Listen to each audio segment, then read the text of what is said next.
प्रतिष्ठिता मनो मे वाचि प्रतिष्ठितम्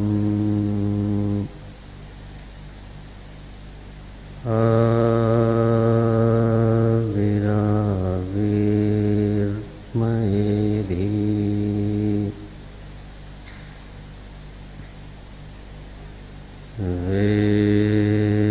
वेदस्य मानिस्थः श्रुतं मे मा प्रहासीः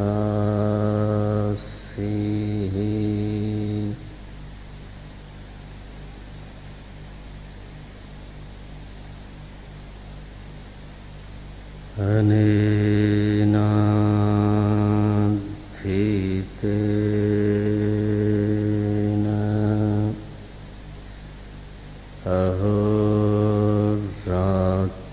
अहोरात्रान्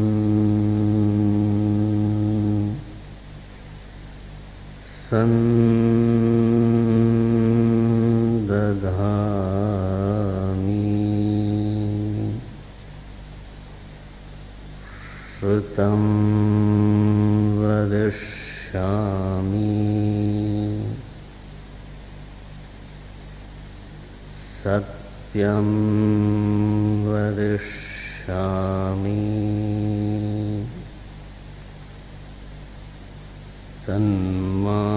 तन्माम्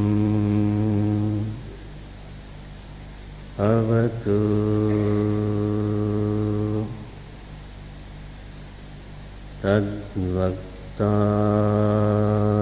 तद्वक्तारमवतु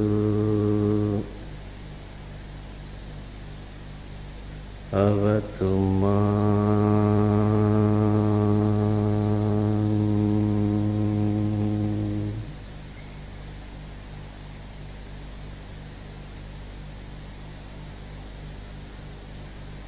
अवतु वक्तारम्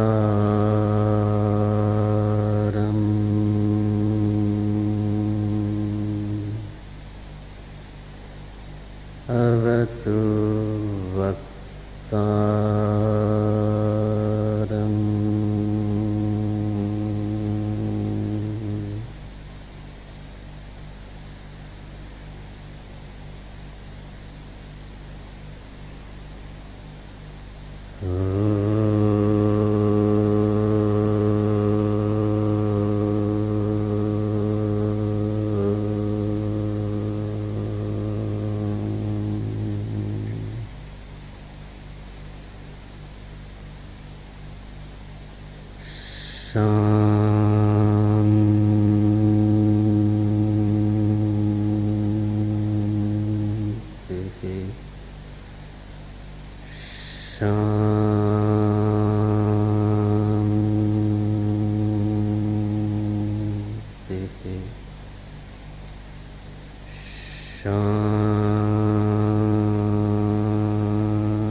यं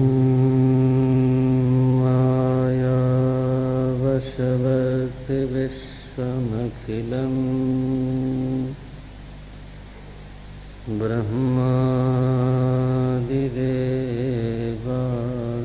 ब्रह्मादिदेवासुराः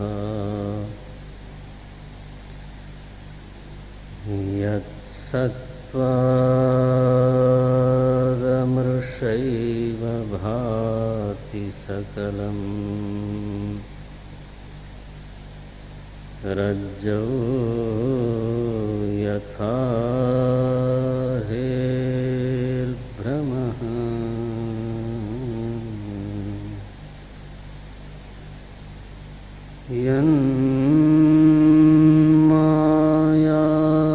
यन्मायावशवर्ति विश्वमखिलम्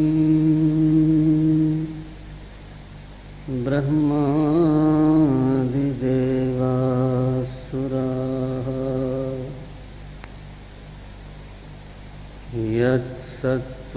यत्सत्त्वादमृषैव भाति सकलम् रज्जौ यथा हेर्भ्रमः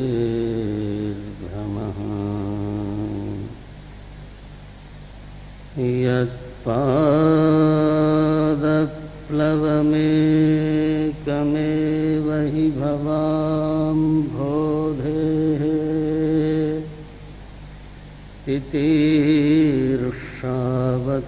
तितीर्षावताम्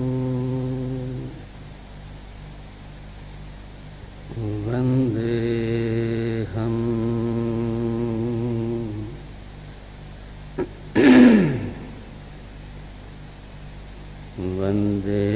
वन्देऽहम्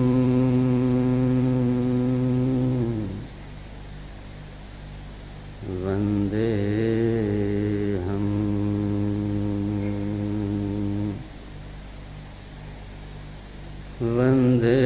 वन्देऽहम् तमशेषकारणकरम्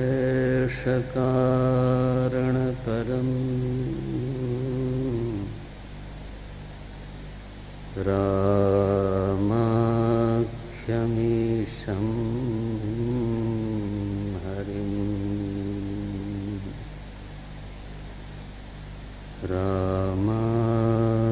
रामाख्यमीशं हरिम्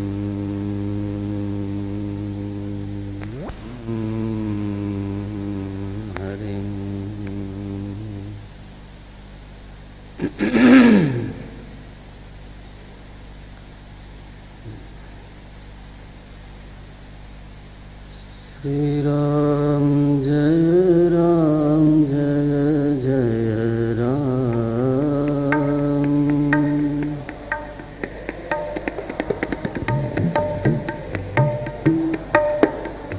श्री राम जय जय राम।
प्रभु की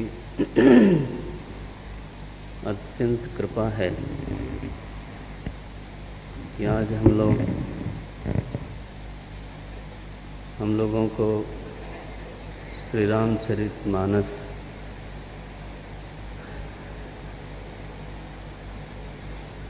में प्रवेश पाने का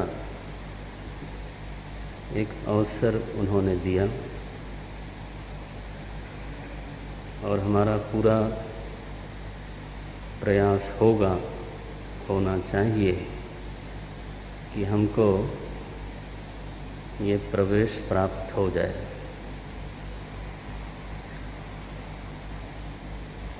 मनुष्य का चरित्र क्या है, इसको भी हम लोग बहुत ठीक से जानते नहीं। मानवीय स्वभाव स्वयं इतना विचित्र है, इतना विविध है कि बहुत सहजता से तो हम उसको परिभाषित नहीं कर पाते। ये मानव स्वभाव है और ये मानव स्वभाव नहीं है। जब गोस्वामी जी ने वंदना का प्रकरण आरंभ किया तो वंदना में गुरु वंदना के बाद मानव वंदना शुरू की और मानव की वंदना में सज्जन की वंदना, आप सभी लोग रामायण के अच्छे अभ्यासी हो तो आपको स्मरण ही है, हम आपको केवल ध्यान दिलाते हैं। सज्जन की वंदना की, लेकिन सज्जन ही मानव नहीं है। फिर दुर्जन की भी वंदना की और फिर दोनों के मिश्रण की वंदना की। और जब हम इन दोनों तरह के स्वभावों को मिला करके देखते हैं तो किसको मानव कहा जाए, किसको न कहा जाए, ये कहना कठिन हो जाता है। जो बिल्कुल दुर्जन है वो भी कहीं मानव है और जो इतना सज्जन है वो भी मानव है। और गोस्वामी जी ने बाद में यहां तक कहा कि सभी के हृदय में दोनों स्थितियां रहती हैं, सुमति कुमति सबके उर रहें। सभी के हृदय में ये दोनों वृत्तियां रहती ही रहती हैं। प्रधानता का भेद है, किसकी प्रधानता है और किसके भीतर सुमति का प्रभाव है और किसके भीतर कुमति का प्रभाव है। उपस्थिति दोनों की रहती है, सुमति की भी और कुमति की भी, लेकिन प्रभाव किसी एक का ज्यादा हो सकता है, मात्रा किसी एक की ज्यादा हो सकती है। मैं आपका ध्यान खींचता हूं कि कोई किसी की उपस्थिति एक बात है और उसका प्रभाव होना दूसरी बात है। किसी की उपस्थिति बड़ी प्रभावशाली होती है, महिमामयी होती है। उसका प्रभाव ऐसा होता है कि हमारे मन को वो बार बार आकर्षित करता है। हमारे मन में उसकी उपस्थिति निरंतर बनी रहती है, हम उसको भूल नहीं पाते। दूसरी तरफ बहुत लोग और लोग भी उपस्थित हैं, लेकिन वो हमारे चित्त में आते ही नहीं। तो ऐसा नहीं कि वो अनुपस्थित हैं, वो हैं वहां पर, लेकिन उपस्थित होना प्रभावी होने के बराबर नहीं है।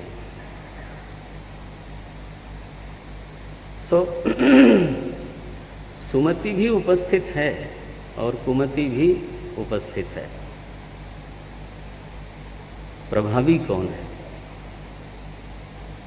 प्रभाव किसका है हमारे ऊपर, इसको देखना है। अगर तो सुमति का प्रभाव है तो वही प्रभाव हमको सज्जन बना देती है। और कोई कहता है कि अमुक व्यक्ति सज्जन है, और कुमति का प्रभाव है तो सुमति का वहां पर अभाव नहीं है, सुमति उपस्थित है लेकिन निष्प्रभावी। और उसके कारण हम किसी को दुर्जन बोलते हैं। दोनों मनुष्य हैं। तो मनुष्य का चरित्र ही पूरी तरह से समझ लेना, पूरी तरह से पकड़ लेना, मनुष्य के चित्त का व्यवहार ऐसा विलक्षण गोस्वामी जी ने आरंभ में बताया कि एक चित्त है किसी का सुख देख के सुखी होता है, किसी का दुख देख करके दुखी होता है, और एक चित्त है किसी का दुख देख करके सुखी होता है। अजीब सी स्थिति है, विपरीत परिणाम। देखा दुख और चित्त में परिणाम क्या आया, सुखी हो गया। और किसी का सुख देखा तो उसको तकलीफ हो गई कि अरे इनकी वृद्धि क्यों हो रही है। चित्त मनुष्य का है, उसका परिणाम स्थिति के अनुसार होता है, वो सज्जन का चित्त है। और अगर स्थिति के विरुद्ध परिणाम होता है, चित्त परिणमित होता है दुख के दृश्य में सुख रूप में, सुख की जगह पर दुख रूप में, ऐसा विपरीत परिणामी चित्त विकृत चित्त है, दुर्जन है। सो मनुष्य का चरित्र ही अगम दिखाई देता है। और गोस्वामी जी हम लोगों को आमंत्रित करते हैं कि आइए अब हम लोग रामचरित्र में प्रवेश करें। तो इसलिए हम कह रहे थे कि प्रभु ने ये अवसर दिया है एक बार फिर से कि हमारा मन, हमारा चित्त तो प्रभु के चरित्र में प्रवेश कर पावे, उसको थोड़ा समझ पावे। और अगर किसी का चित्त उनमें विहार कर सकता है तो प्रणम्य है, बार बार प्रणम्य है। प्रवेश पहले हो जाए।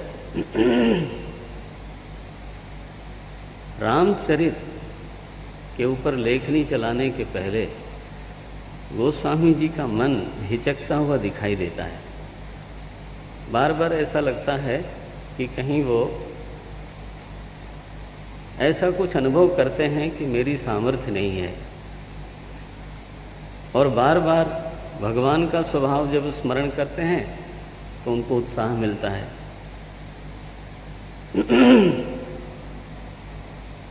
ऐसा आरंभ में दिखाई देता है। गोस्वामी जी का मन अगर ऐसा दिखता हो तो फिर हम लोगों की बात तो हो ही जाती है इस तरह की।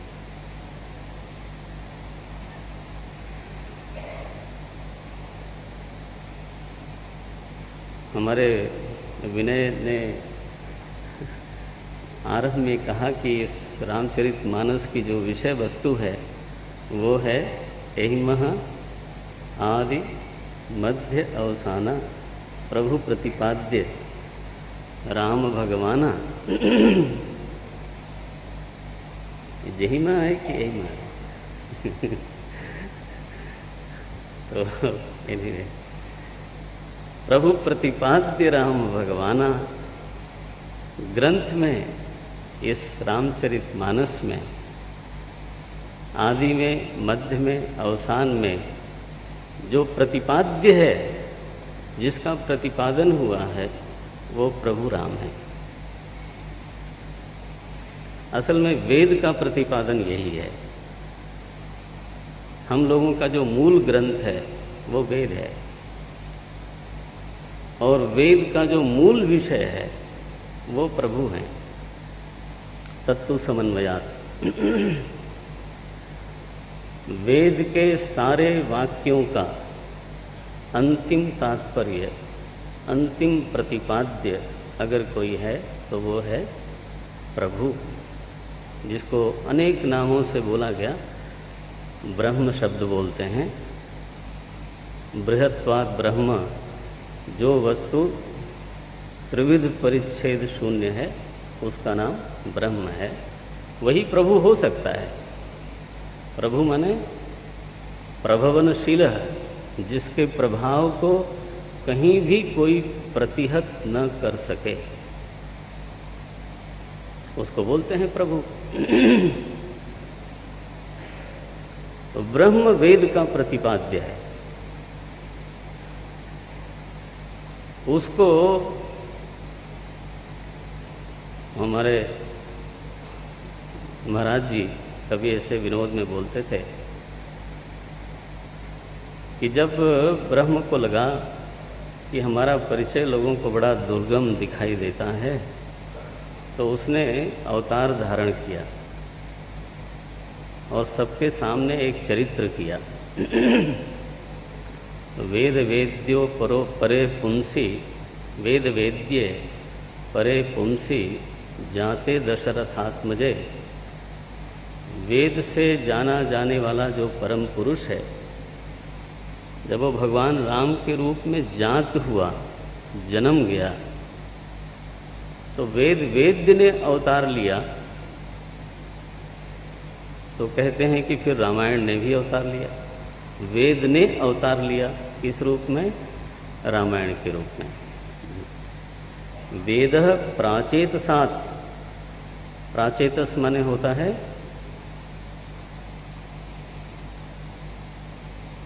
कौन बोलेगा? वाल्मीकि जी। वाल्मीकि जी, वे वाल्मीकि जी के जरिए, वाल्मीकि जी के माध्यम से रामायण के रूप में अवतरित हो गए। तो प्रभु ने अवतार लिया, तो वेद ने भी अवतार लिया और उन्हीं का नाम पड़ा रामायण। अयन शब्द के दो अर्थ होते हैं।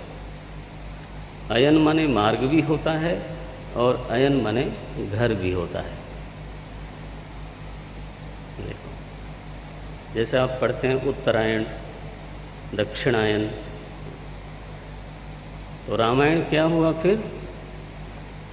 राम जी तक पहुंचाने का मार्ग भी है और जहां राम जी निवास करते हैं। निवास का अभिप्राय कभी हमने जरूर बोला होगा। किसी से अगर मिलना हो, उससे बात करनी हो, उससे भेंट करनी हो, तो हम पूछते हैं आप रहते कहाँ हो? घर से मिलने नहीं जाते। घर उसमें निवास करने वाले से मिलने का एक जरिया बनता है। तो रामायण अगर हम उसको जरिया बनावें तो प्रभु वहां निवास करते हैं। वो कैसे हैं अगर जानना हो तो उनके घर जाओ। उनका निर्गुण रूप जानना हो तो वहां पता चलेगा। राम स्वरूप तुम्हार, हाँ, वचन अगोचर, बुद्धि पर, अविगत अकथ अपार, नेति नेति नित वेद कहा। देखो, राम का स्वरूप जानना हो तो उनके घर जाना है। राम का रूप जानना हो तो उनके घर जाना है। राम का स्वभाव जानना हो तो रामायण से पता चलता है। जहां संत लोग बोलते हैं, भरत जी बोलते हैं, मैं जानो निज नाथ स्वभाव। देखो, हम अपना स्वभाव कई बार नहीं जानते, अपने मित्र का स्वभाव नहीं जानते। यहां भरत जी कहते हैं मैं अपने मालिक का स्वभाव जानता हूं। मैं जानो निज नाथ स्वभाव। तो स्वभाव का परिचय, रूप का परिचय, स्वरूप का परिचय, नाम की महिमा का परिचय, प्रभु का चरित्र कैसा है, स्वभाव कैसा है और फिर चरित्र कैसा है, उसको जानना हो तो उनके घर जाना चाहिए। पता करना चाहिए कि उनका चरित्र कैसा है।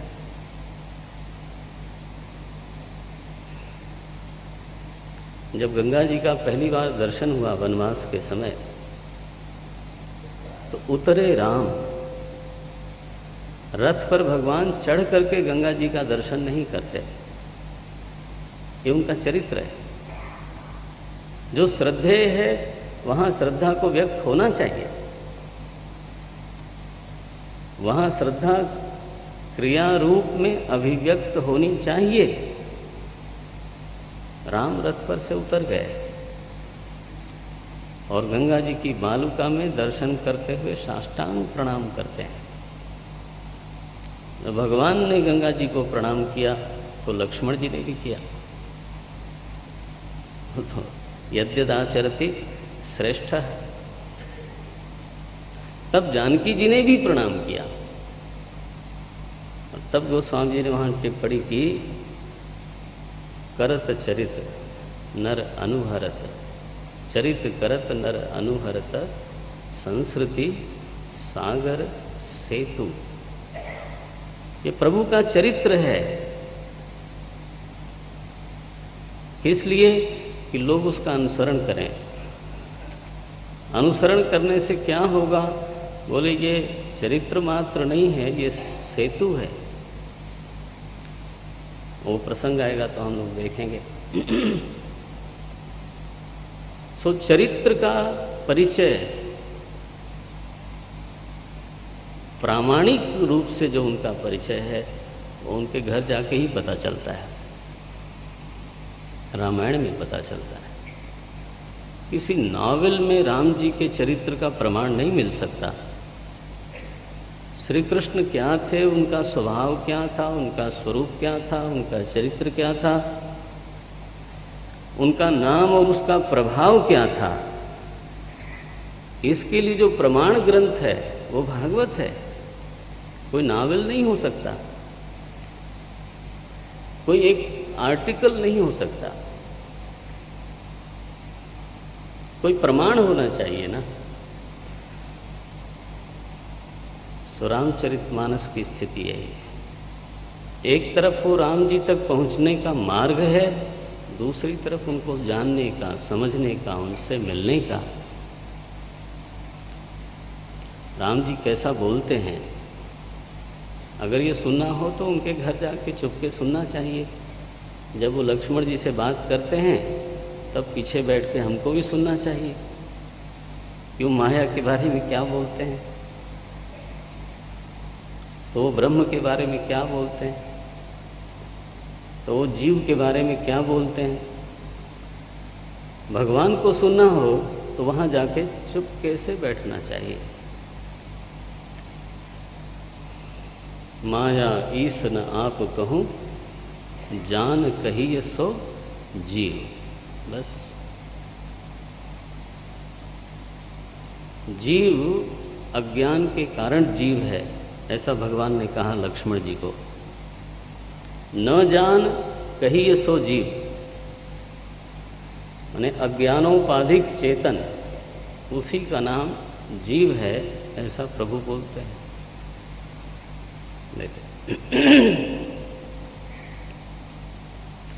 तो वो क्या बोलते हैं प्रजा को, क्या बोलते हैं लक्ष्मण जी को, क्या बोलते हैं शबरी को, क्या बोलते हैं विभीषण को। भगवान गुरु रूप से बहुत बार बोलते हैं, कभी सखा रूप से बोलते हैं, सुहृद रूप से बोलते हैं। हमको जानना है, हमको सुनना है, वहां जाना पड़ेगा। कहीं चुपके से बैठ के प्रणाम करके अनुमति लेके मन में सुन लेना चाहिए। उपदेश तो लक्ष्मण जी को करते हैं, लेकिन हम भी सुन सकते हैं ना धीरे से। सो रामायण का ऐसा भाव होता है। ऐसा रामायण जिसमें मुख्य रूप से एक ही विषय है और वो है प्रभु, और उनका नाम है श्री राम। उस रामायण में हम प्रवेश करें, प्रभु के चरित्र को कुछ समझने का प्रयास करें। गोस्वामी जी कहते हैं कि उनका चरित्र समझ में आ जाए, प्रभु समझ में आ जाए, तो जीवत्व नष्ट हो जाता है। जेहि जानत जग जाई हेराई, जागे जथा सपन भ्रम जाई, जानत तुम्हें होई जाए। यानी इतनी बड़ी फलश्रुति बताई है। प्रपंच जो इतना प्रबल दिखाई देता है, इसका बल कब तक है? जब तक हम दुनिया को जानते हैं, प्रभु को नहीं जानते। ऐसा लिखा है। इसकी जांच हमको खुद करनी पड़ेगी। बिना जांच किए हम कह भी नहीं सकते कि जो लिखा है वो पता नहीं सही है कि गलत है। अरे भाई, तुम देखो जा करके। जिस प्रपंच का इतना बल है कि हमेशा ही हमारी बुद्धि पर भारी पड़ता है, हमारी बुद्धि को दबाए हुए है, उस प्रपंच के बारे में गोस्वामी जी कहते हैं, जग जाई हेराई, जगत खो जाता है। और दृष्टांत देखिए, जागे जथा सपन भ्रम जाई। बोले आखिर सपने का भी जो जगत है वो उतना ही प्रभावशाली होता है। जागृत जितना ही प्रभावशाली होता है। जो सपने सिर काटे कोई, सपने में अगर सिर कोई काटेगा तो दर्द नहीं होगा, सो बात नहीं है।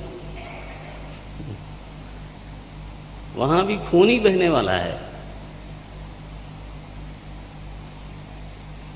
प्रपंच का प्रभाव वहां भी उतना ही है जितना यहां पर है, लेकिन जगने के बाद जगत और जगत का प्रभाव दोनों उड़ गया।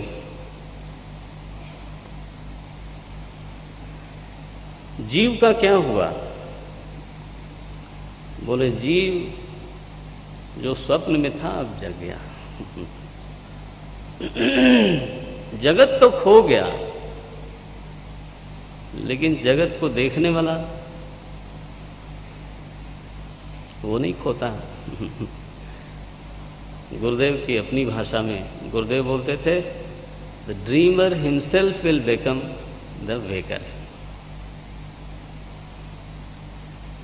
Nobody else. Who is waker? The dreamer himself is waker. Dreamer alone is waker. Goswami ji कैसा बोलते हैं उसको?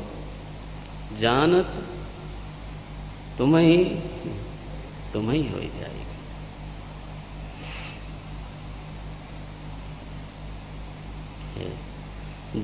जैसे स्वप्न देखने वाला ड्रीमर नहीं रहा, उसी तरह से जीव नहीं रहा। सो जाने जय देव जनाई। प्रभु कृपा करें तो हम लोगों को प्रवेश तो मिले। ज्ञान का ऐसा प्रभाव है, ऐसी बात जब कही जाती है मन को खींचती है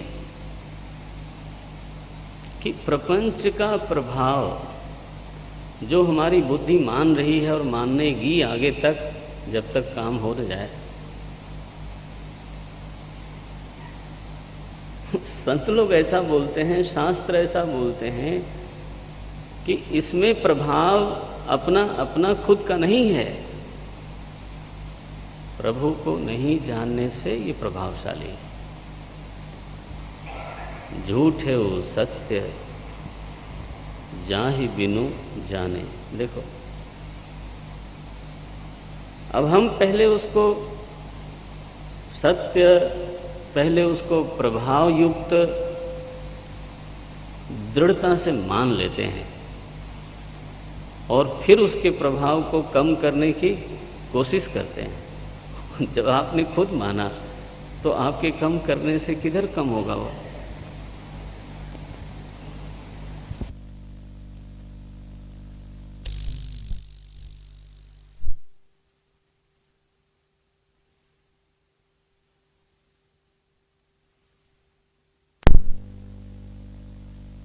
दृष्टांत क्या है? जिमि भुजंग बिनु रज्जु पहचाने। रज्जु पर प्रतीयमान सर्प स्वयं प्रभावशाली नहीं है। उसके प्रभाव का केवल एक कारण है कि हम रज्जु को नहीं जानते। ऐसे हमारे मानस के प्रभु हैं। गोस्वामी जी पूर्ण वैदिक, और इसलिए वेद परंपरा का अनुपालन होता है। गोस्वामी जी जब मानस लिखने बैठते हैं तो घोषणा करते हैं, ये मेरी कहीं स्फूर्त रचना नहीं है, मैंने जिन प्रमाणों का आश्रय लिया है वो क्या है? नाना पुराण निगम आगम सम्मतम यत्। पुराण सम्मत है, पुराण माने प्रमाण हुआ, फिर वो पुराण। निगम, निगम का अर्थ होता है वेद, वेद प्रमाण है। और आगम का अर्थ होता है परंपरा ग्रंथ। आगम माने आया हुआ। जो परंपरा के ग्रंथ हैं ये प्रमाण हैं। मेरी रचना इसके विरुद्ध जाए तो वो गलत हो जाएगी। मौलिकता की बात गोस्वामी जी को बहुत पसंद नहीं है। एवं परंपरा प्राप्त। हमारे ऋषि लोग परंपरा में विश्वास करते रहे। व्यक्ति मूलक रचना का कितना प्रभाव होगा? आप जानते हो सनातन धर्म आचार्य मूलक नहीं है, व्यक्ति मूलक नहीं है। सनातन धर्म से अगर मानो किसी हिस्टोरियन ने ये कह दिया कि श्री कृष्ण एक मैथोलॉजिकल कैरेक्टर है, वो हम मानेंगे नहीं। उसको मनवाने के लिए उनके पास पर्याप्त प्रमाण नहीं हो सकते, ये मैं जिम्मेदारी से बोलता हूं। लेकिन एक बार ऐसा कोई कहे भी तो चूंकि हिंदू धर्म व्यक्ति मूलक नहीं है, इसलिए सनातन धर्म का क्या बिगड़ना है। हमारे गुरुदेव कभी बोलते थे कि श्री राम ने हिंदू धर्म का आरंभ नहीं किया, वो स्वयं एक धार्मिक हिंदू सम्राट के घर में अवतरित हुए। तो हिंदू और हिंदू धर्म श्री राम के पहले से था। लेकिन अभी एक नई पिक्चर आई है कोई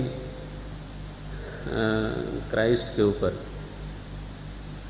आई है ना, जिसको लेके बड़ा विवाद हुआ। मैं नाम नहीं लेता, हाँ, मंच से क्यों नाम लेना है ऐसा। तो आप सभी लोग विद्वान हो, जानते ही हो। अब देखो, क्योंकि धर्म व्यक्ति मूलक है, एक व्यक्ति से आरंभ हुआ, कहीं उस व्यक्ति पर अगर कुछ गड़बड़ हो गई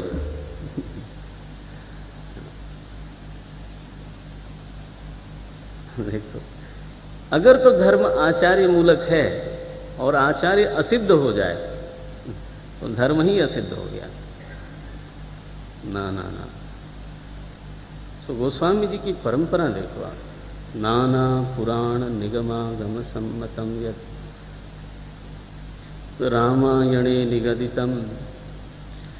जो कथा वस्तु है वो रामायण से लिया, वाल्मीकि रामायण से। जो दार्शनिक पहलू है वह अध्यात्म रामायण से लिया, और जो शैली है और बल्कि दर्शन भी वो भागवत जी से प्रभावित लगती है। मानस में करीब करीब 132 ग्रंथों का उल्लेख तो हमारे विद्वानों ने पाया है, उसकी किताब है हमारे पास। गोस्वामी जी का अध्ययन कितना गंभीर है।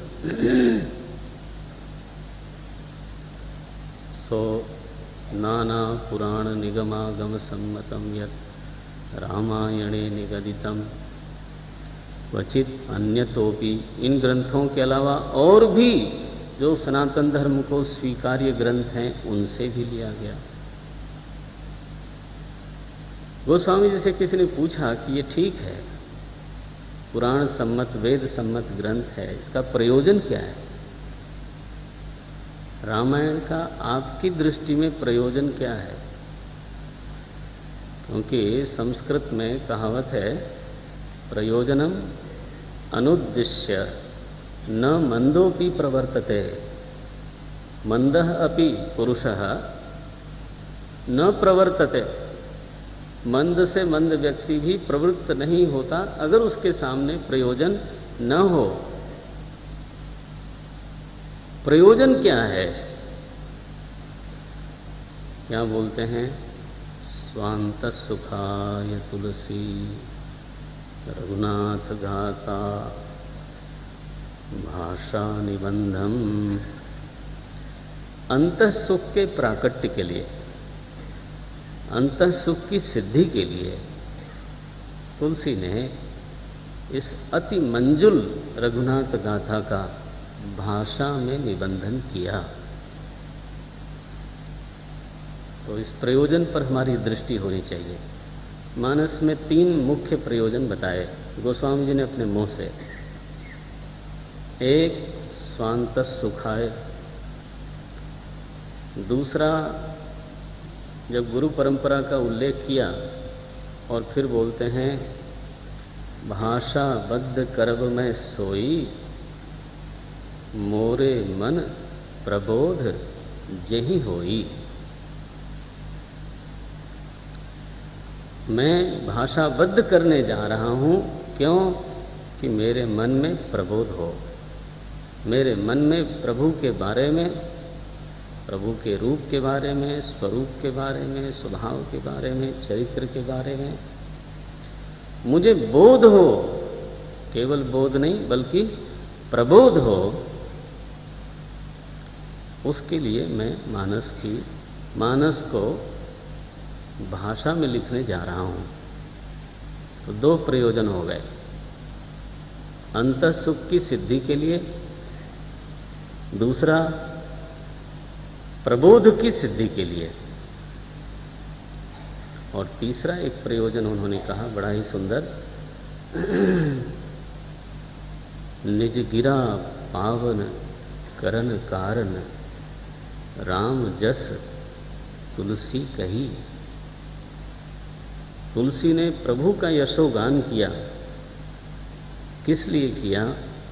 बोले, निज गिरा पावन करन कारण, अपनी वाणी को पवित्र करने के लिए। अब देखो, आज हम इसी विषय पर थोड़ी चर्चा करते हैं।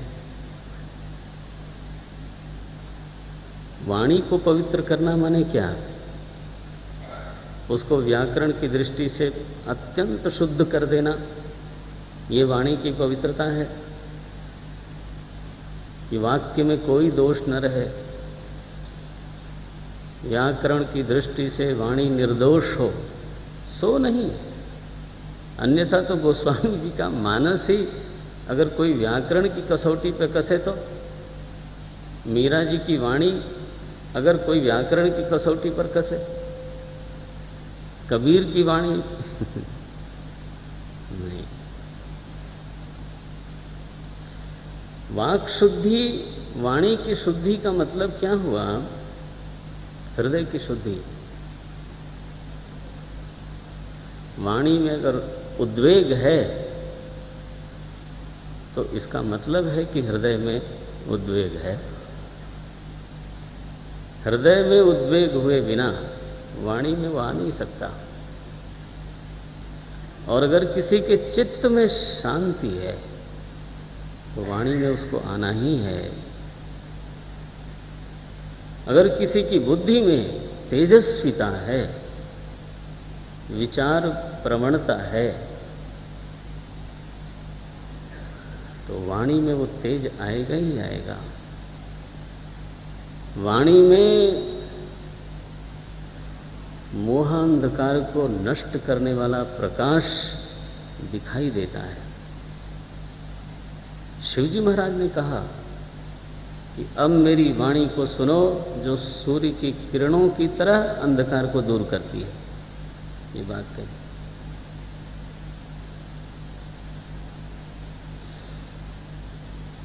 वाणी तो हमारे चित्त की स्थिति का एक तरह का प्रकटन है। चित्त में अगर राग है तो वाणी में आएगा। चित्त में अगर लोभ है तो हम चाहे जितना घुमा के बोलें, उसको मीठा करें, उसको रिंग रोड से ले जाएं, इवन देन वो सुनने वाले को पता है कि अब कुछ कहना चाहते हैं ये, और शायद वो बोल भी दे कि इतना घुमा के क्यों बोलते हो, कम टू द पॉइंट।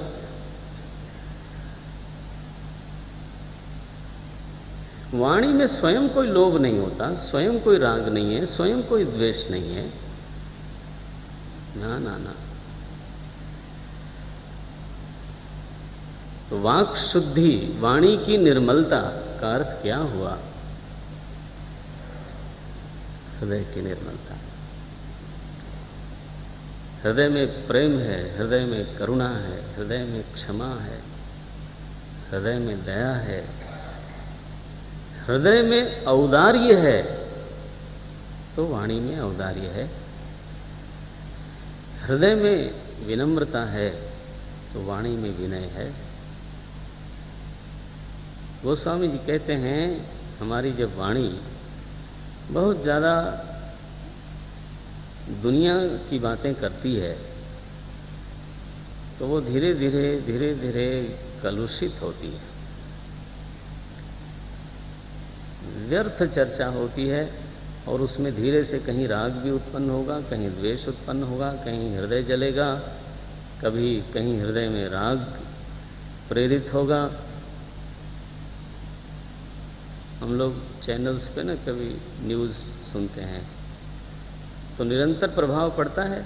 कोई न्यूज़ अनुकूल आई, ये होना चाहिए, नहीं तो there will be heart burning.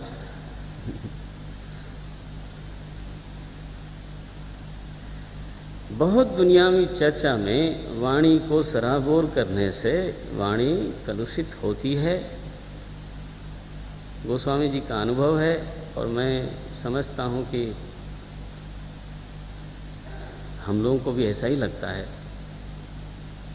कि जब प्रभु का चरित्र वाणी में निवास करने लगता है, जब उनकी चर्चा होती है, तो उनके चरित्र की उदात्तता हमारे वाणी को उदात्त बनाती है। मन तदाकार होता है, मन चित्रकूट में जाता है, मन दशरथ जी के आंगन में जा सकता है, मन गंगा जी के किनारे केवट का संवाद सुनता है, और चित्त में उस समय जिन भावों का संचार होता है तो वाणी का जो कालुष्य है वो धुलता है। जब केवट उतर करके, केवट उतरी दंडवत कीन्हा, वो प्रणाम करता है, और भगवान के चित्त में वृत्ति क्या आई? संकोच की, कि मैंने इससे सेवा ले ली, इसको कुछ दिया नहीं। प्रभु संकोच यही नहीं कछु दीन्हा। ऐसा नहीं हो सकता उसके मन में कि चलो यार ये भूल गया, मांगना भूल गया। नहीं। उनको संकोच होता है। और आज सब संपत्ति रघुपति के आई, सारी संपत्ति प्रभु की है, लेकिन आज उनके पास ऐसे देखा जाए तो कुछ था नहीं। जानकी जी मुद्रिका उतारती हैं, भगवान देने की कोशिश करते हैं, और केवट एक भक्त है, वहां भक्ति की महिमा प्रकट हुई। कि भक्ति हृदय को किस तरह से परिपूर्ण कर देती हैं। एक भक्त का हृदय बोलता है, आज नाथ मैं काह न पावा, आज मैं भरा हुआ हूं, चर्चा ना करनी।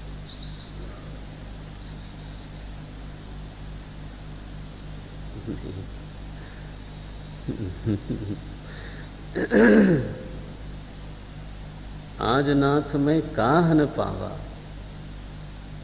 ये कितने लोग बोल सकते हैं? अब कछु नाथ न चाहिए मोरे। चित्त में इस प्रकार की सामर्थ्य का उदय होना, ये समझते हैं, ये कहने वाली बात नहीं थी केवल। यह जो वाक्य है वो क्या है? भीतर परिपूर्णता की अनुभूति की अभिव्यक्ति है। जैसे किसी का पेट भर गया हो और गले तक आ गई वो चीज, है ना? तो चाहे कितना स्वादिष्ट भी आप कुछ सामने रखो, वो क्या बोलेगा? अब कछु नाथ न चाहिए मोरे, अब नहीं कुछ चाहिए। यह जो वाक्य है वो अभिव्यक्ति है किसकी? भरे हुए की। निष्कामता कंगाली का नाम नहीं है। निष्कामता मन मारने का नाम नहीं है। निष्कामता परिपूर्णता की अनुभूति की अभिव्यक्ति है, बस। It is an expression of fullness, that I am full now, nothing is lacking with me now. तो केवट आप सोचिए, भौतिक दृष्टि से एक धोती है उसके सिर पर, और अभी उस पार बोल रहा था कि मेरे पास एक नाव है बस, और मेरे पास कुछ है नहीं, यही प्रतिपालन इसी को लेकर के मैं प्रतिपालन करता हूं परिवार का, और मेरा कोई सहारा नहीं है। उस पार का केवट ऐसा बोल रहा था। इस पार क्या बोलता है? अब कछु नाथ न चाहिए मोरे। जब प्रभु के इस चरित्र को हमारी वाणी आश्रय करती है तो वो वाणी धीरे धीरे धीरे हीनताओं को छोड़ देती है। कालुष्य में रहना असह्य होता है। गोस्वामी जी ने हमको एक बड़ा सहज सा मार्ग दिया। चित्त की निर्मलता सबको चाहिए। चित्त निर्मल करने के बहुत सारे उपाय हैं, वो ठीक है, लेकिन एक बड़ा उपाय है कि हमारी वाणी प्रभु के चरित्र का आश्रय करे। निज गिरा पावन करन कारण, राम जस तुलसी कही। सो अंतःकरण के परिष्कार के लिए, चित्त की निर्मलता के लिए मैं मानस का गान करता हूं। ये प्रयोजन है। आध्यात्मिक प्रयोजन सच में ऐसा ही होना चाहिए। हृदय निर्मल निर्मल निर्मल निर्मल होता चला जाए। एक दिन हमारी गुरुकुल में चर्चा हो रही थी कि हृदय की निर्मलता का प्रमाण क्या। तो अंत में हमने एक बात कही कि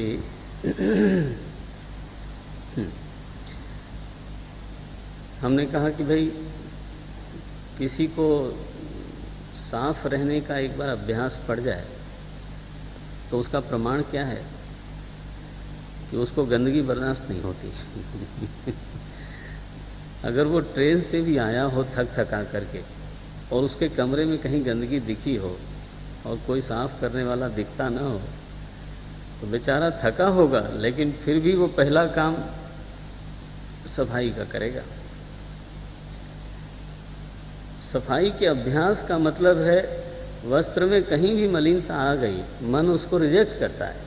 ये नहीं, बोले काम बढ़ाते हो, काम बढ़े तो बढ़े, लेकिन मलिनता नहीं चाहिए।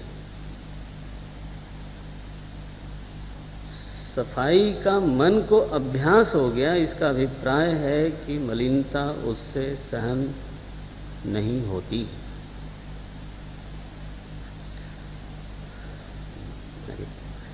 अंतःकरण की निर्मलता का अभ्यास हो गया, इसका क्या मतलब है?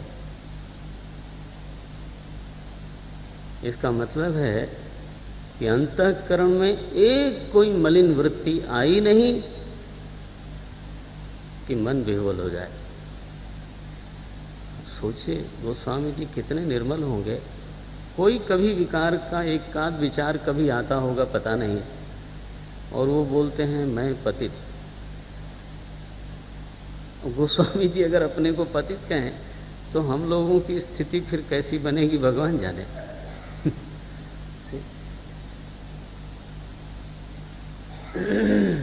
मौसम कौन कुटिल खलकामी, ऐसा बोलते हैं।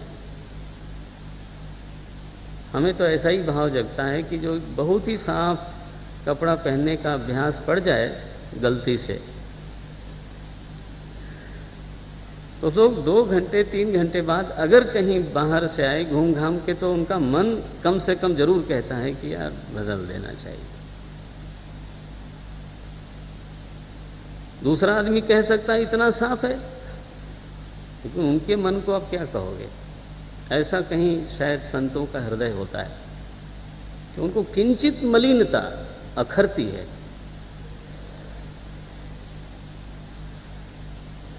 इसलिए संत लोग परम निर्मल फिर भी ऐसी बात कहते हैं। वो निर्मलता आई कहाँ से? गोस्वामी जी ने तो बताया रास्ता। निज गिरा पावन करन कारण राम जस तुलसी कही। प्रभु करे हमारे जीवन में ये प्रयोजन सिद्ध होवे, चाहे थोड़ी देर ही सही, लेकिन हो जाए। दूसरा जो प्रयोजन है उस पे ध्यान दें। गोस्वामी जी ने कहा भाषाबद्ध करब में सोई। जो हमने अपने सद्गुरु से सुना, और कैसा सुना कि जब सुना तब पूरा समझ में नहीं आया। मैं पुनि निज गुरु सन सुनी, कथा सो सूकर खेत समझेऊ नहीं। तसी बालपन तब अति रहेऊ अचेत, तदपि कहेऊ हाँ गुरु बारंबारा। समुझी परेऊ कछु मति अनुसारा। स्वीकार किया। यहाँ पर पहली बार नहीं समझ में आया तो ये नहीं कहा कि मैंने फिर पढ़ पढ़ के समझ लिया। ध्यान देना, प्रमा की उत्पत्ति प्रमाण व्यापार से ही होती है। ब्रह्मचारी लोग भी बैठे हैं।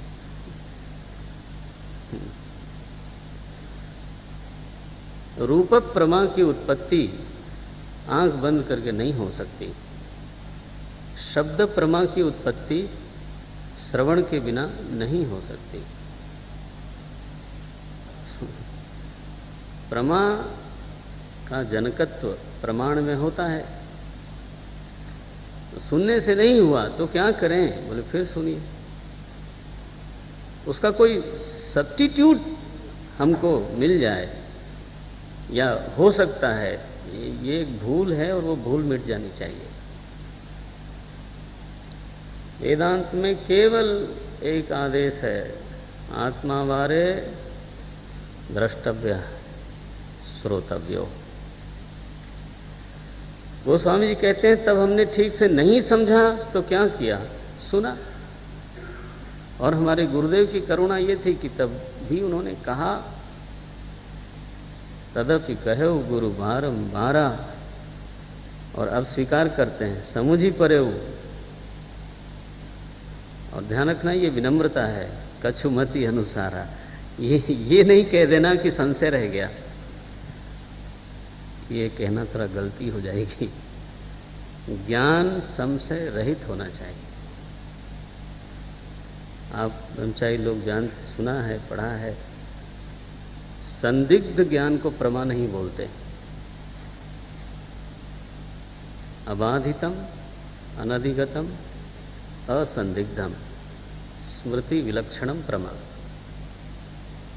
प्रमा कहते तब है जब उनमें ये चारों लक्षण हो। लेकिन कई बार कह देना जोर से कि सुवेदैति, है ना, केनोपनिषद, तो वो भी गलती हो जाती है। समझने की स्वीकृति के साथ विनय का सम्मिश्रण करना। गोस्वामी जी को देखिए, समुझी परे कछुमति अनुसारा। अब निष्ठा के लिए भाषाबद्ध करब में सोई, सोई जो मेरी समझ में आया, सोई जो मेरे गुरु ने हमको सुनाया। परंपरा से प्रवहमान श्री रामचरित को मैं भाषाबद्ध करने जा रहा हूं। परंपरा कहां से चली? भगवान शंकर से। तो मानस परंपरा ऐसी है। वाल्मीकि जी के रामायण की परंपरा में ध्यान जाता है तो उन्होंने नारद जी से पूछा था, कौन वस्ति सांप्रतम लोके गुणवान कस्य वीर्यवान। कौन वस्ति, कौन है सांप्रतम लोके, इस समय नारद जी से प्रश्न करते हैं। और नारद जी ने जो उत्तर दिया उसको फिर भाषाबद्ध किया, साहित्यबद्ध कर दिया वाल्मीकि जी ने। तो नारद जी और वाल्मीकि जी ऐसे एक परंपरा है। लेकिन मानस की परंपरा नारद जी से नहीं चलती, ये थोड़ी सी दूसरी गुरु परंपरा दिखाई देती है। यहां परंपरा का मूल ईश्वर है। रचि महेश, हाँ, निज मानस राखा, यहां से शुरू हुआ। भीतर जो हमारे प्रभु राम सुलभ हैं, विराजते हैं, उनका क्या चरित्र है, इसकी रचना शिव जी ने करी। और जब तक कोई प्रकट करने लायक नहीं दिखा तब तक उनके मन में वो पड़ा रहा। ऐसा प्राकट्य की कथा है। रचि महेश निज मानस राखा, पाई सुसमय शिवासन भाखा। सही समय आया तो माता पार्वती को दिया उन्होंने। लेकिन आप जानते हैं पार्वती जी मुमुक्षु हैं, जिज्ञासु हैं। उन्होंने श्रवण किया, उनका काम हो गया। लेकिन आगे वो परंपरा नहीं चली। परंपरा का प्रवाह चला फिर कागभुसुंडी जी से। क्या लिखते हैं? सोई शिव कागभुसुंडी ही दीना। अब देखो ये परंपरा भिन्न हो जाती है। शिव जी से फिर कागभुसुंडी जी को प्राप्त होती है। फिर कागभुसुंडी से तेहिसन जाग बलिक मुनि पावा। कागभुसुंडी जी से फिर याज्ञवल्क्य ऋषि को प्राप्त होती है। याज्ञवल्क्य ऋषि से भरद्वाज ऋषि को प्राप्त होती है। और गोस्वामी जी प्रधान पुरुषों का नाम लेकर के फिर बोलते हैं, मैं पुनि निज गुरु सन सुनी कथा सुसूकर खेत। मैंने फिर उसी कथा को जो शिव जी ने रचा, उसी कथा को फिर मैंने अपने सदगुरु से सुनी। और एक बार नहीं सुनी, बार बार सुनी। ये तो जो मैंने श्रवण किया है, भाषाबद्ध करब में सोई। जल्दी कर रहे हैं। Thank you. बस बस, धन्यवाद। तो वो कहते हैं कि इसका उद्देश्य है, उद्देश्य क्या है?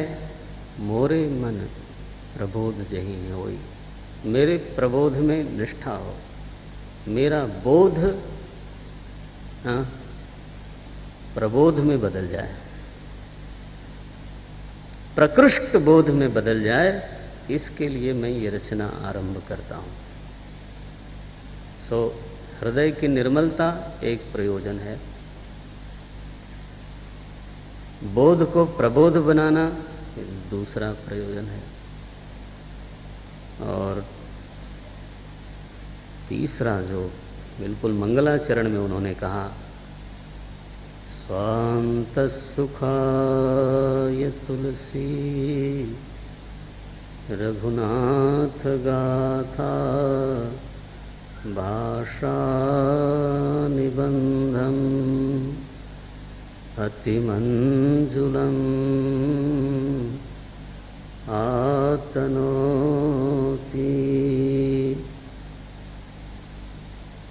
वैदिक तुलसी, देखिए उनकी छटा, अंतिम पर्यवसान अंतः सुख के प्राकट्य में है। चित्त की निर्मलता करण शुद्धि है,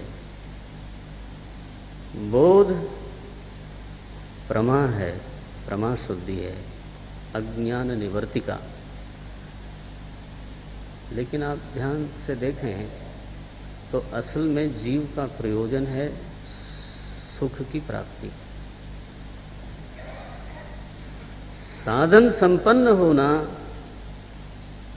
वो ठीक है, लेकिन जिस प्रयोजन को लेकर के एक चींटी भी जीती है,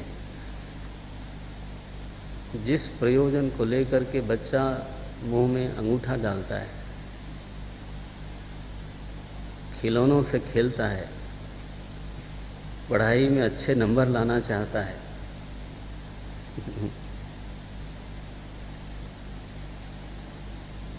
आप मान लीजिए आनंद के अलावा हमारा और कोई इष्ट नहीं हो सकता। और अगर हम ऐसा मानते हैं कि कोई और इष्ट है तो उस पर पुनर्विचार होना चाहिए। प्रभु को हम इष्ट कहते हैं, हमारा वेद उनको इष्ट कहता है, इसलिए क्योंकि प्रभु आनंद का ही नाम है। जो सुखधाम राम हस नाम, देखो, सो सुख धाम राम, जो आनंद सिंधु। आप समझते हो आनंद के अलावा कोई इष्ट हो सकता है? अगर आनंद के अलावा कोई इष्ट है तो वो साधन रूप होगा, वो लक्ष्य रूप कभी हो नहीं सकता।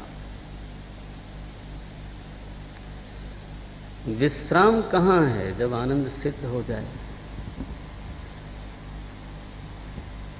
वो स्वामी जी कहते हैं, अंतः सुख की सिद्धि के लिए मैं परंपरा से प्राप्त रामचरितमानस का निबंधन करने जा रहा हूं। तो अंतः सुख शब्द लिखा उन्होंने। ये सुख कुछ अलग दिखता है। अंतः सुख का अगर विलोम करें तो बहिर्सुख हुआ, कोई बहिर्सुख होगा। ऐसा सुख जो किसी भी प्रकार से पराधीन न होवे, यहां तक कि जिस सुख के भोग में, जिस सुख में, जिस सुख के रमण में मन की भी पराधीनता न हो। आत्मन नेवात्मना तुष्ट है ना। यस्य आत्मरतिः एव स्यात् आत्मतृप्तश्च मानवः। ऐसा कोई सुख हो जहां मन की भी भूमिका न हो। शरीर की बात छोड़िए, उसको बोलते हैं अंतःसुख। सुख शब्द हम सभी को परिचित है और ऐसा हम कह नहीं सकते कि हम सुख से अपरिचित हैं। सुख चीज जो है उससे भी हम परिचित हैं, लेकिन सुख की जो क्वालिटी है, अच्छा सुख और निम्न सुख, उसकी कसौटी क्या है? हम ऐसा समझते हैं 2, 3, 4 कसौटियां बनानी चाहिए। सबसे पहली कसौटी है जिसमें सारी चीजें आ जाती हैं, वो है जिस सुख में किसी प्रकार की अधीनता न हो, वह सर्वोत्तम सुख है। और जिस सुख में पराधीनता जितनी ज्यादा है उतना ही वो निकृष्ट सुख है। बस इसको पहले हम मूल में रख लें। पराधीनता बढ़ा देने वाला और रमण के समय भी पराधीनता सहित जो सुख है वो निकृष्ट है। जिस सुख में आयास की कमी हो वो उत्कृष्ट है। जिस सुख का परिणाम सुख हो, ऐसा भी होता है ना, एक सुख है लेकिन परिणाम में दुख है। वो परिणाम में थकान है, परिणाम में ग्लानि है, परिणाम में उलझन है। जिस सुख का परिणाम भी सुख हो वह सुख उत्कृष्ट है। जिस सुख में आयास नहीं है वह सुख उत्तम है। जिस सुख में अधीनता नहीं हो वह सुख उत्तम है। जो सुख लंबे समय तक चले वह सुख उत्तम है। इसका उल्टा कर लीजिए, एक सुख आया, क्षण भर रहा, चला गया, हम देखते रह गए। इतने लोगों की पराधीनता ली, तब क्षण भर के लिए आया, गया। सुख है, कोई उसको मना करे तो गलती है, लेकिन निकृष्ट है। आयास बहुत करना होता है, सुख थोड़ा आता है। तो कहावत बनाई गई, खोदा पहाड़ निकली चूहिया। इतना आयास किया,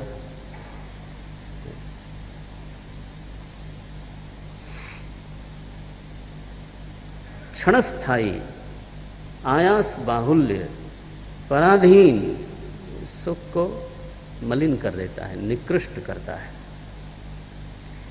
और कोई सुख तीव्र हो लेकिन परिणाम में दुखद हो।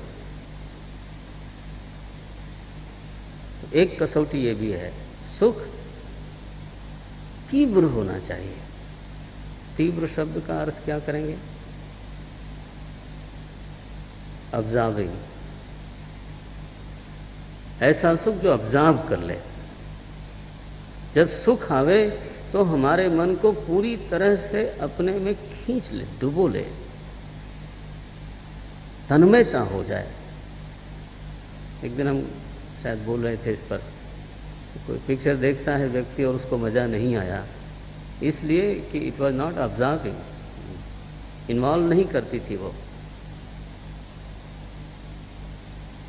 और कोई ऐसा सुख, ऐसा कोई दृश्य आया जिसमें हमारा मन पूरी तरह से इन्वॉल्व हो गया और हम उसमें से हटाना भी चाहते हैं कभी, तो होश ही नहीं रहा कि हटाना भी चाहिए।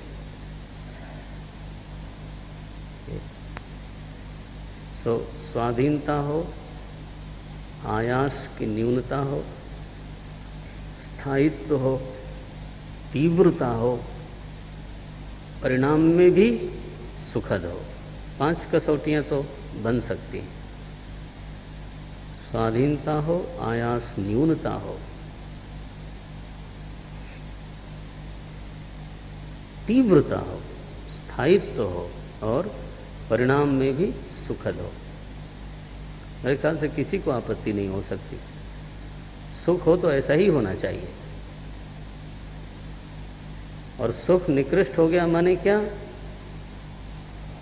परिणाम में दुखद हो, क्षणस्थायी हो, आयास बहुलता हो, पराधीनता हो, परिणाम में नहीं,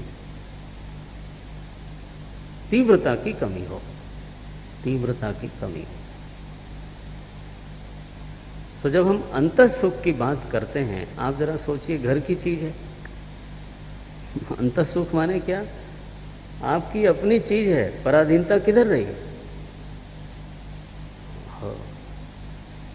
जितनी बाहर की चीज होगी उतनी पराधीनता होगी, उतना आयास करना होगा। जो चीज बाहर से आएगी वो जाएगी जरूर, वियोग जरूर होगा, तो उसका स्थायित्व तो कहीं न कहीं बाधित है। नारायण। जब गोस्वामी जी कहते हैं अंतः सुख की सिद्धि के लिए, उसका अभिप्राय यह है कि यही एक ऐसा सुख है जिसको सिद्ध कर लेना चाहिए।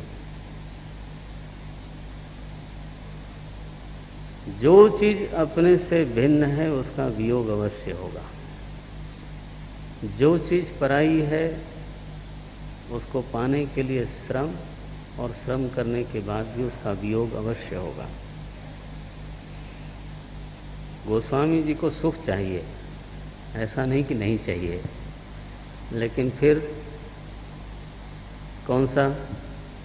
टॉप क्लास आत्मरमण चाहिए। और उसी को फिर हम भक्ति की भाषा में बोलते हैं, प्रभु जो हृदय विहारी है उसमें रमण चाहिए, प्रभु रमण चाहिए, विषय रमण नहीं चाहिए। आज वो रमण नहीं मिलता, इसलिए षडरस नवरस वो सब रसीले लगते हैं। गोस्वामी जी ने एक जगह लिखा, जो मोहिराम लागते नीके। अगर राम अच्छे लगते तो ये तो षडरस नवरस रस अनरस हो ही जाते सब फीके।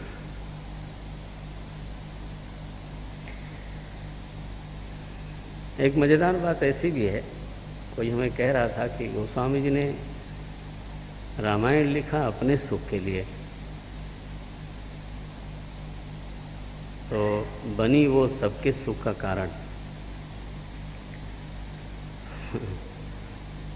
तो उसका रहस्य है, जब हम व्यक्तित्व अपने में स्वीकार करके और इस अहम को सुखी करने के लिए कोई काम करते हैं या कुछ पाना चाहते हैं, ध्यान देना, तो जो अहम का सुख है वो दूसरे के अहम का भी सुख हो ऐसा जरूरी नहीं है। मेरे अहम का जो सुख है वो दूसरे के अहम के भी सुख का कारण बने वो जरूरी नहीं है, बल्कि कई बार विपरीत होता है। जो मेरे अहम को सुखी करे, संभव है वो दूसरे के अहम की कीमत पर करे। संभव है, हमेशा तो नहीं, लेकिन संभव है। दूसरे का भोग कई बार मारा जाता है मेरे भोग के लिए। दूसरे का यश कम पड़ता है जब मेरा बढ़ता है। देखो, तो सुख ऐसे भी हैं अहम से संबंधित जो दूसरे के अहम के सुख का विरोध करते हैं, लेकिन जो अंतः सुख है ना, वो अहम सुख नहीं है। जो हमारे अंतः में बैठा है वही सबके अंतः में बैठा है। और इसीलिए गोस्वामी जी का अंतः सुख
या कोई निजी प्रयोजन या व्यक्तिगत प्रयोजन, इस शब्द से इसको नहीं देखना चाहिए,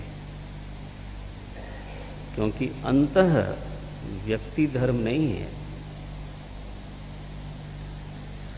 अन्यथा तो जो एक व्यक्ति का अंतः सुख है, आज पूरी दुनिया के अंतः सुख का साधन कैसे बन सकती है। जो लोग हिंदी नहीं जानते, हिंदी भाषा उनकी मातृभाषा नहीं है, उन प्रदेशों में, उन देशों में मानस को लोग प्यार करते हैं, उसका कोई कारण होगा।